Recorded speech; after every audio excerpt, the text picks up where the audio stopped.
Discrimination and harassment at work aren't always loud or obvious. Sometimes it's quiet. It can come as subtle jokes, late-night text, or getting left out of key meetings. These things might be so subtle, you might question whether they are harassment or discrimination at all.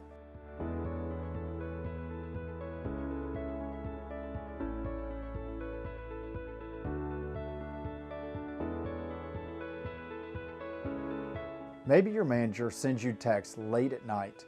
Maybe you keep getting asked to hang out outside of work, even after you've said no. Or maybe you notice you're constantly left out of important projects, client meetings, or team events. These moments can be easy to dismiss. You might wonder, am I overreacting? Am I about to be fired? Are these things normal or are they illegal?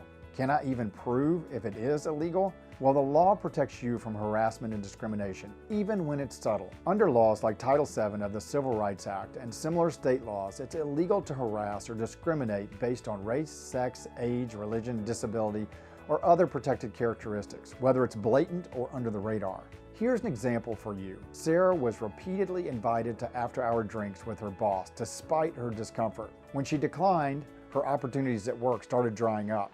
This is called retaliation, and it's illegal. In a situation like this, you might think, how can I prove that this is harassment and retaliation? Even if it's subtle, you can build a strong case by collecting important pieces of evidence. Start with screenshots of text or emails, save messages, especially if they cross boundaries or make you uncomfortable. Even if you're unsure if the message you received is considered harassment, if it made you uncomfortable, it's a good idea to save it. In a previous video, we talked about the importance of your testimony and witness statements. Document names of coworkers who saw or heard what happened.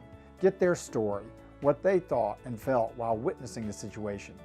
Even informal support helps and can be crucial to your case. Another important piece of evidence is HR complaints or reports. It's important to file a report with Human Resources, even if you think they might not take it seriously. Doing this creates a paper trail, and by reporting the issue, it becomes their burden to fix. If they don't, you now have solid proof the company did nothing to mitigate your concerns. Lastly, keep your own notes. Write down each incident with dates, times, who was involved, and how it made you feel. Don't forget, your testimony is as important to your case as any other piece of evidence. Remember, harassment doesn't have to be physical. Discrimination doesn't have to be a direct slur. Patterns of exclusion, inappropriate comments, or being treated differently in subtle ways may still be illegal. Here's another example for you.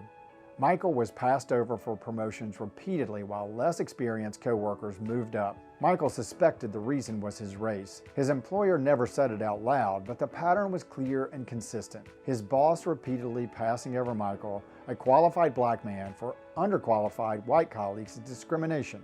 If you're unsure whether what you're experiencing is illegal, talk to someone who can help. Our team at Spiggle Law Firm can help you understand your rights and how to protect them, even when things seem small. You don't have to wait for it to get worse. You don't have to question if it's bad enough. If something feels wrong, start paying attention and start documenting, and talk to someone who can help.